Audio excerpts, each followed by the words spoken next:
without further ado, let's just get straight into today's case. So today's case is extremely sad, as are all of my other cases that I cover, but however I just feel that with this particular case it could literally happen to anybody, and these guys are innocent, and I think that's what makes it worse, is when someone in a case such as this dies and their name's tarnished and they're innocent. I mean, for me that just really makes a crime like double worse. Not only have they passed and been killed, but their name has been ruined as well. But anyway, let's get into today's case. Ricardo Flores was a 21-year-old man from a small village in Mexico called Tengo. I hope I pronounced that correctly. Ricardo was a student of law, and his parents lived in the United States, working there to fund his education. They had moved to the US sometime in the early 2000s and sent money back to their family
outside the police station shouting for the men to be killed on the spot.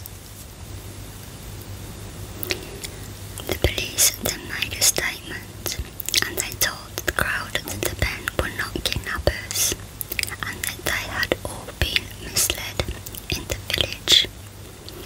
There was not a great deal of trust in the police, so as the crowd continued to grow, so did their anger.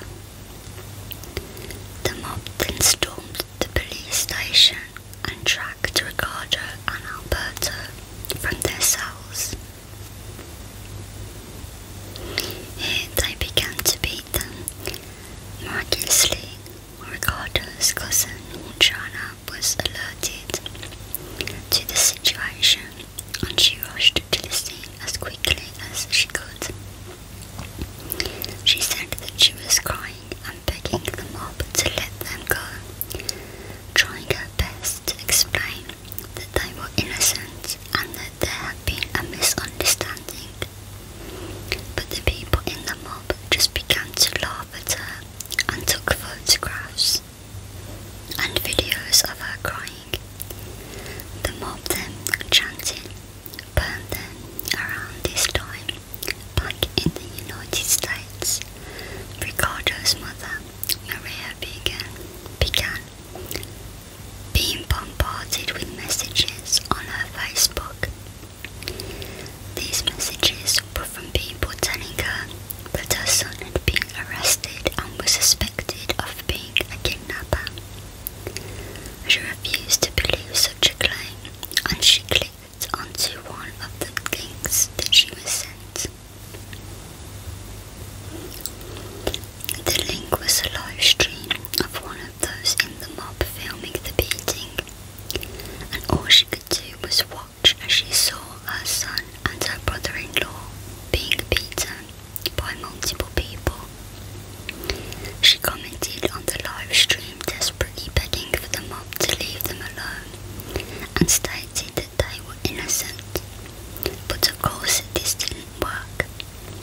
Alberto's wife, Jasmine, had also received similar messages containing the link. She too had to watch her beloved husband be a victim to such brutality. The mob then began to pour petrol onto the two men, and those who were in the crowd that day would later say that by the time the petrol was poured onto them, Ricardo had already perished from being beaten. Although Alberto was still very much alive, when they set them both alight, one person who witnessed this chilling sight said that when the fire would go out, the mob would just keep pouring more petrol. Smoke from the fire could be seen from any part of the village. The crowd began to cheer and filmed the scene, believing they had just rid the world of two evil people, but that couldn't have been further from the truth. The truth actually was that Alberto and Ricardo were totally innocent, and for over 2 hours the mob stayed at the scene, standing around the charred bodies of the two men, taking photographs of their perceived justice. Ricardo's grandmother, the woman who had cared for him while his parents worked overseas, was called to the scene, and she was tasked with the grueling job of identifying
She described her husband as a good man who did not deserve what had happened to him.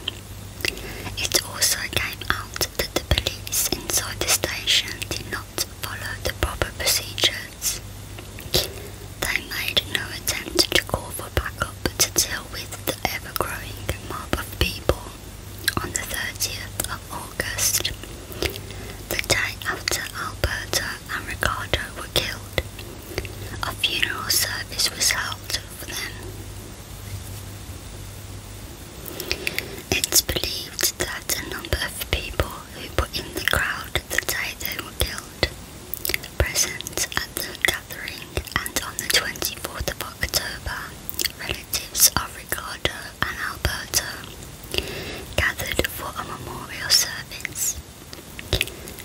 They placed some crosses on the steps where the two men were killed, and Ricardo's mother said the crosses should remain there forever,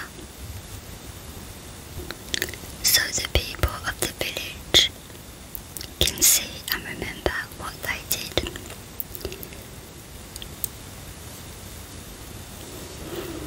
Five people were charged with instigating the crime following the attack taking place, and four more were actually carrying out the murders. A number of villagers also fled and were unable to be located. The messages that had been circulating via WhatsApp were totally false, and it was fake news, and nobody in the village checked to see if the news was legitimate. No children in the community had actually been kidnapped, yet somehow the fear managed to grip the residents to such an extent that they were willing to commit such horrific acts. And from researching this case, it seems like such mob attacks in Mexico are fairly common. As just a day after the attack in a different village, some house painters were falsely accused of the same thing as Alberto and Ricardo. The mob tried to attack them, but thankfully the police were able to hold back the mob and save the lives of the